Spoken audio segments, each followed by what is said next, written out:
রাত গভীর হচ্ছে। দিল্লি রাজপথে আলোর ঝিকিমিকি কমে এসেছে।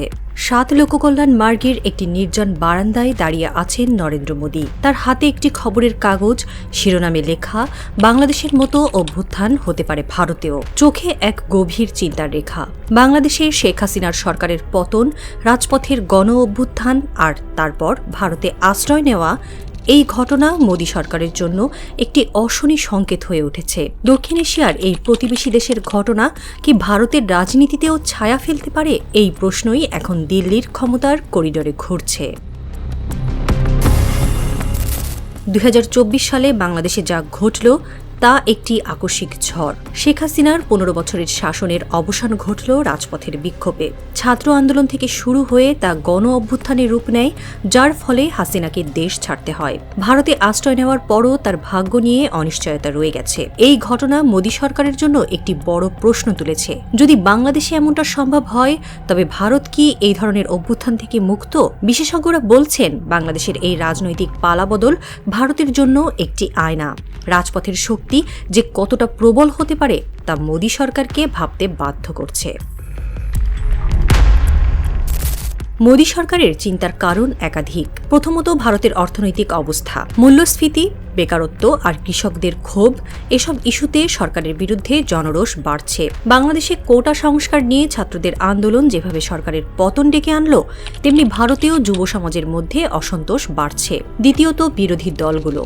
বাংলাদেশের ঘটনা দেখে ভারতের বিরোধীরা নতুন করে উৎসাহিত হয়েছে। তারা মনে করছে রাজপথের আন্দোলনই হতে পারে মোদী সরকারের বিরুদ্ধে বড় অস্ত্র। তৃতীয়ত, সামাজিক মাধ্যমের শক্তি।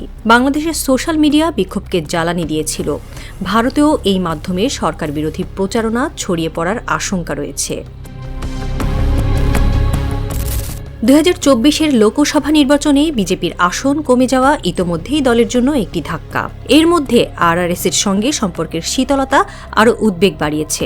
বাংলাদেশের ঘটনার পর আরআরএস সতর্ক করে দিয়েছে যে রাজপথের বিক্ষোভ ভারতেও ছড়িয়ে পড়তে পারে। ফলে বিজেপি ও আরআরএস এখন ঐক্যের পথ খুঁজছে।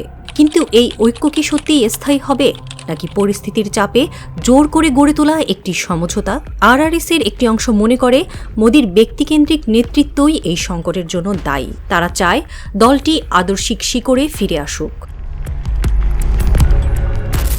মোদী সরকার এখন সতর্ক পদক্ষেপ নিচ্ছে।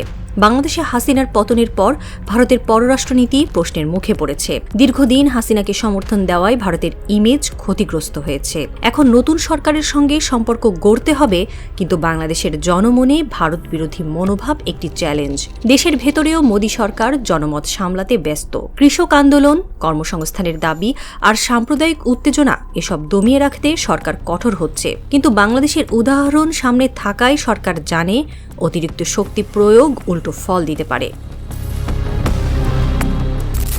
বাংলাদেশের অভ্যুত্থান ভারতের আঞ্চলিক প্রভাবের ওপরও প্রশ্ন তুলেছে। চীন ও পশ্চিমা শক্তি এই অঞ্চলে প্রভাব বাড়াতে চায়।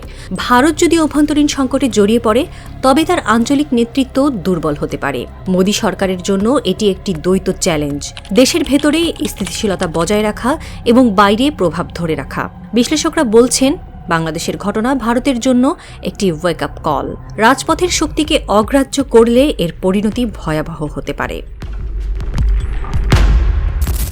দিল্লির রাত আরও গাঢ় হয়ে এসেছে। মোদী বারান্দা থেকে ফিরে আসেন। খবরের কাগজটি টেবিলে পড়ে আছে।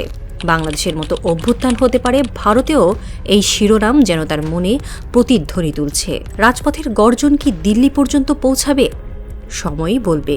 কিন্তু এই মুহূর্তে মোদী সরকারের চোখে ঘুম নেই। যেন একটি অজানা ভবিষ্যতের ইঙ্গিত বহন করে চলেছে আকাশে ম্লান তারার আলো, রাতের নীরবতা।